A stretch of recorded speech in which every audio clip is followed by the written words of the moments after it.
Hi guys! So dumating na tayo sa hotel. Unfortunately naligaw ako. So naglakad ako ng 30 minutes. Ano nga lang, hindi na kasi ako nag-bus kahit mura siya. Kasi ang bibilis ng bus. So pag mahiluhin ka, tendency baka masuka ka. So andito na tayo sa hotel. Kung tayo yung hotel ko. Wait lang, hanapin ko lang yung room ko guys. What's my room number? Okay, 305. Dito sa hotel. Ayan guys. 302. Hindi. Wala tayo sa hotel.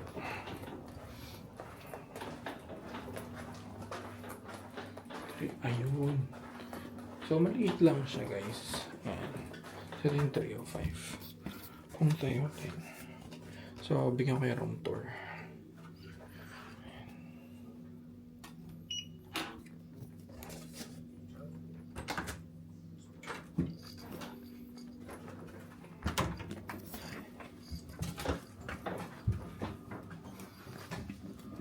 The card is... Ayan guys. So, Home Thai Hotel. Ayan, pakita ko sa inyo yung room natin. Sorry guys. Very tiring day. Ayan. So, ito yung room tour. So, ito yung door niya. And then, may sabitan dito. So, what's nice? Pwede mong isampay yung mga damit. And then, meron siyang working table. Ayan yung included. And then, ito yung password Wi-Fi.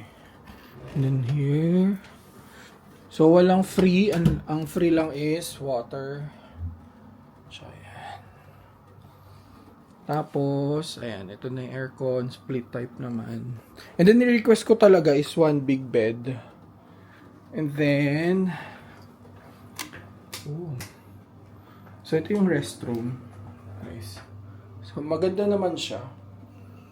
And then, mura ko lang to na book. Around 2,000 plus. Ayan. And then, ito yung CR. Ayan. And then, let's check kung anong view ang meron tayo. So, wala. So, we'll see tomorrow. Anong klase. But I have to go out pa kasi masyado pa maaga. Ayan guys. So, ito yung room ko. Hong Thai Hotel. Pwede nyo siyang check sa Agoda.